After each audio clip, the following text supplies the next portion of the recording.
never challenge nature. So how did we get here? Let me start from the beginning. Now, Namibia was going to be the last country in Southern Africa for me to visit, and country 149. And the more I researched about this country, which is the second least densely populated in the world, the more I learned about its incredible topography, including that beautiful coastline to the north known as the Skeleton Coast, the deserts, the apricot-colored sand dunes, the clearest skies in the world to see stars, and even moon risings. They have a canyon that's so big it rivals the Grand Canyon, known as Fish Canyon. There is wildlife, history, tradition, so much going on in Namibia. Yet I only had about a week to do it all. So I landed and started the journey in Windhoek, the capital. Super happy to be here in Namibia, a country I've always wanted to come to. Happy to report that this is country 48 for my final 50. And the way I kind of mapped it out is I wanted to spend about 3-4 days in the middle to southern part of the country, and then spend another 3 days in the northern part going along the Skeleton Coast. And in Namibia, there are many things that can go wrong, even though it's super open for tourism. Rainy weather, poor road conditions, and large swaths of land that do not have phone or internet signal, period. So if something is going to go wrong, it may go wrong. But hey, that's what adventure is all about. So while I was in Windhoek, before I embarked on the journey, I spent some time walking around the city, getting to know the history, getting to know the culture, the traditions of the country itself, really kind of taking it in, which is just such a unique blend between African, Afrikaan, German traditions and cultures, that really kind of that blend there, and all the different tribes and so forth of Namibia. Right, we're getting ready for a hell of a trip through the desert here in Namibia with this bad boy. So once I got the car, I was making my way down these central highways until I got to these secondary gravel style roads. And once I got there, there were no humans, no structures, real desert-like kind of conditions. I remember seeing all kinds of things along the way. One that I stopped at was this, what they're known as sociable weavers, these birds that create these elaborate, huge nests that have hundreds of birds flying in and out of there. So you saw this incredible countryside and just really feeling a sense of absolute bliss, because you're completely checked out. There's nothing next to you. You're on your own, making it through these conditions and just taking it all in. On the way to the Namibian desert, just driving through the center part of the country. It's been a beautiful drive, solitude, but allows one to think. It's absolutely incredible. All right, we're at the Tropic of Capricorn, and it cuts right here in Namibia. So after making a pit stop at the Tropic of Capricorn, I ended up in Bushman's camp, which again is kind of in the middle of nowhere. And just again, taking that whole experience in until I started seeing these clouds just rolling in thick as thieves, just kind of come over these sand dunes slowly. And I was like, you know what? I don't know how long this is going to take. So I'm going to go out and try to see the sunset. I'm trying to see a beautiful sunset here in the desert. And as I'm kind of heading out into this hike that I'm trying to do out in the middle of near Bushman's camp, which is again pretty rugged, suddenly the rain just starts pelleting and getting worse and worse. So I had to duck into a cave and hide out there while the rain was just barreling down on us.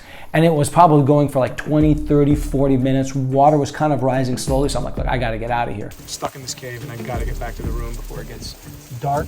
I have no idea what kind of animals are out there. So wish me luck.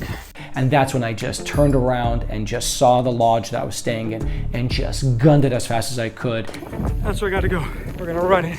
Even though it was soaked and wet, it was just an incredible, raw and amazing and natural experience. So the next day, I woke up early and started the journey to the National Park of Sassaflake. As I'm going in there, I stopped by a beautiful lodge that I just kind of happened to stumble on. The people there were really incredibly kind. And one of the ladies kind of explained to me that because of all the rain that had been happening over the last couple of days, and I mean, there was a lot of rain, which was not the norm, even during rainy season in that area. So we just got notified yesterday that the lilies are blossoming, which is super special because it's in the desert and they only bloom for about 2 weeks. After that, then they're dead until the next awesome rainfall comes again. I heard about it from someone who had tried to go there 2 years ago, didn't make it, regretted it, so I'm not going to regret it. I'm going to make it happen. I was just excited. I was like, well, this is exactly the kind of adventures I want.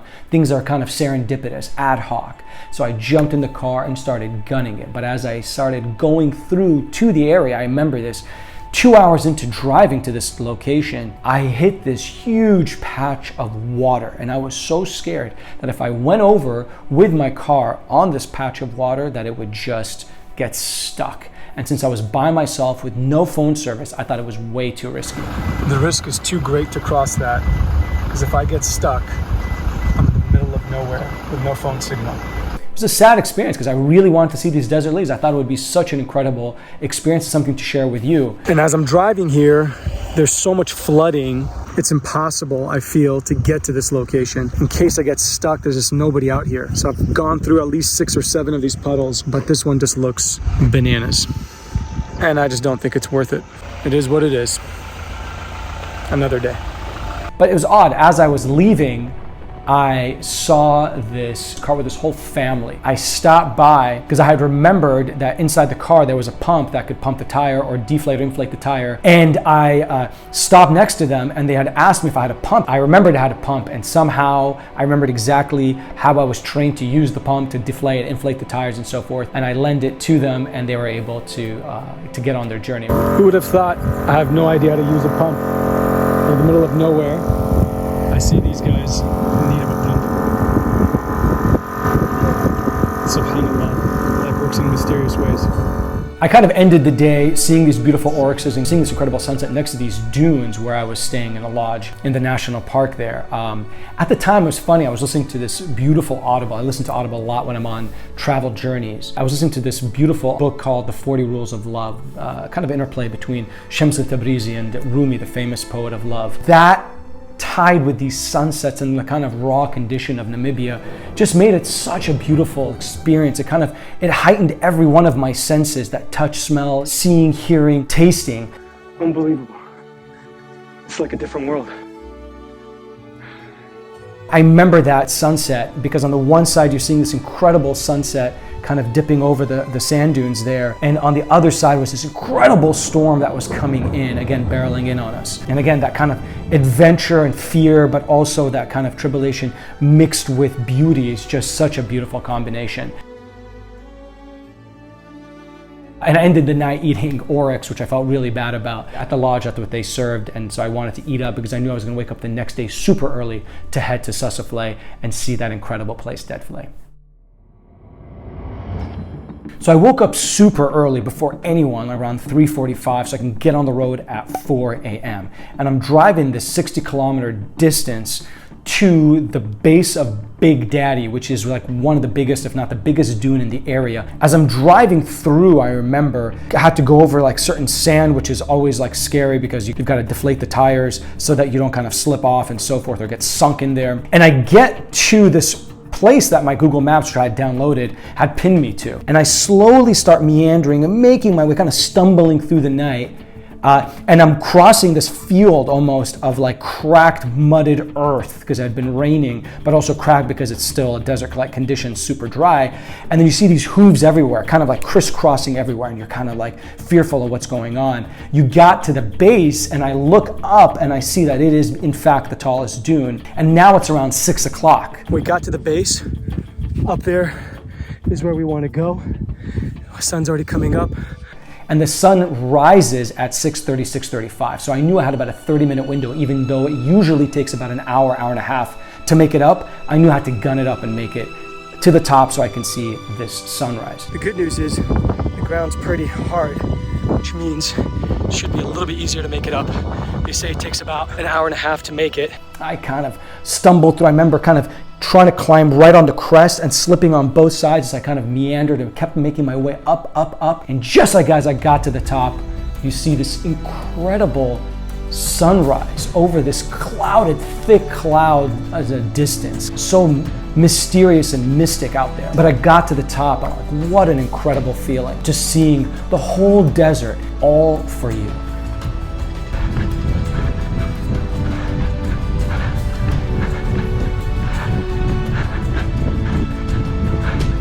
Up there, you can see that zigzag. And that was me just running down that dune. What a trip. This place does not keep ceasing to amaze me. Till I hit the kind of bottom into what is known as Deadvlei, where these trees, these iconic, picturesque trees. You see them on Instagram, and then slowly started making my way through. The reality was, because it had been raining so hard, the dune sides were darker, so they weren't exactly that apricot color. The ground was less white and more kind of like a brownish grayish hue, and the sky obviously was gray because it had been raining and so forth. But still, I got there before anybody, and just walking between those trees and seeing what it's all about, absolutely breathtaking, really incredible. So after kind of doing a little bit of running and checking out the area near Deadvlei and taking all the pictures and taking it all in, I kind of started making my way out and stopped by Dune 45, another really picturesque star-shaped dune that is just got a magical view of this whole kind of like riverbed landscape there. And after I kind of climbed halfway and then ran down that one as well.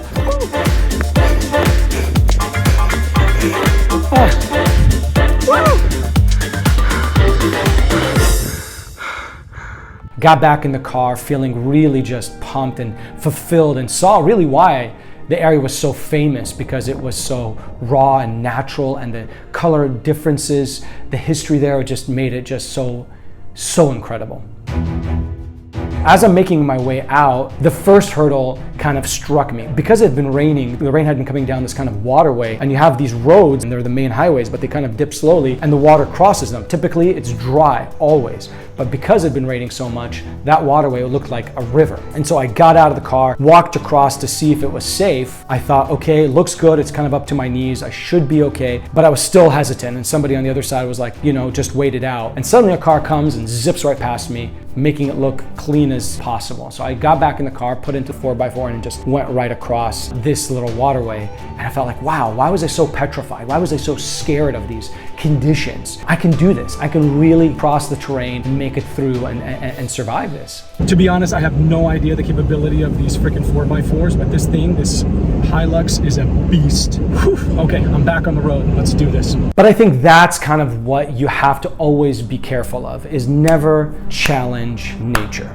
I got to this other wet place, which was very close to Solitaire, another location which I had passed the day before without any issues. There was just a little bit of water there. But now when I got there, the view was a little obstructed, but it looked like the swell was high. And I didn't see any road closures. I'd seen some cars pass me, so I thought, okay, they must have crossed because I couldn't see them again. And I decide it looks safe. I get out, quickly take a look. I kind of waddle in there. It looks fine, again, from just my perspective. And I get in the car, and I start going in slowly, and a little bit of a surge takes the car, and I can't control it anymore. And next thing you know, the car is literally being pulled into this waterway, and I'm getting pulled backwards. And I have a bonnet that basically is closed off. It's metal, so I can't even see behind me. And I'm suddenly going backwards, and I'm shaking with fear because I don't know if I'm gonna hit something and the car will flip over and I will potentially drown down here. And I'm going backwards and I'm shaking, and I finally have the wherewithal to quickly press the window before the electricity cuts. As I do that, I can see the windows opened, and I suddenly hit a bed of rocks, and it stops, and the water now is up to the windshield and pouring into the car. And slowly the water's just pouring in, and I just wriggle my way out of the window onto the roof of the car. It's still so raw, even though it was a while back. It was such an emotional moment, seeing the power of nature and what it can do if you dare challenge it, and if you don't necessarily listen to your gut. But it was definitely one of the more traumatic experiences I've had on the road. So thankfully, somehow I was able to get off the top of the car, cross across the river with my luggage, and thankfully was able to hail someone who was able to give me a lift into Solitaire. And I was told that if it stops raining, then the river will go down and we can pull out the car and it shouldn't be a problem. But that night, I don't know what happened. It just started pouring rain. The skies open, and it just kept raining and raining and raining. Even the room in the lodge that I was staying in was kind of slowly, water was seeping in, and I was just freaking out because they said if the river rises, the car will get dislodged and get swept away. I don't know how it works in the desert conditions, but despite that, the next morning Even though I was so petrified, I was woken up by the manager of the lodge who said, hey, the river's receded, we can go and get the car. And he had this huge tractor that we just kind of took all the way down to the river and just kind of pulled it out, and then was able to get a tow truck to drive all the way from the capital, like 4.5 hours, pick up the car, and then drive me all the way back. The silver lining was I was able to kind of really closely interact with the tow truck driver, Rudolph, who really told me a lot about Namibia, why he loves it, why he feels safe there, why he stays there, never has immigrated. Well, I like Namibia so much because Namibia is a peaceful country. It's a very beautiful country. You know, just the view as you're entering Namibia, you'll see, you'll love it. We spent a lot of time on that road trip, that like 5-hour road trip back to the capital. It was a really beautiful silver lining to the adventure itself. This guy is awesome. Took me halfway across, man. I can't even tell you how long this drive has been.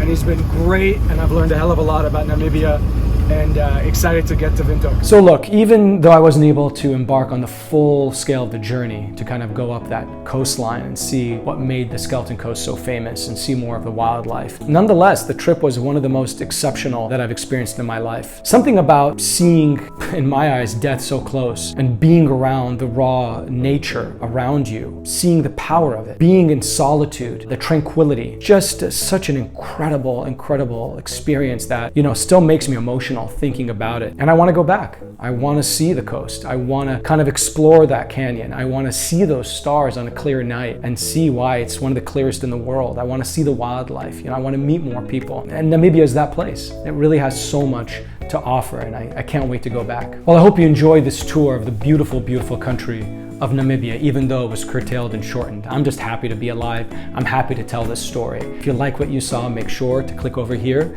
to subscribe to our channel. And if you want more content from Final 50, click over here. Stay curious, stay safe, and I look forward to seeing you on my next journey. Africa, Namibia, it's been real.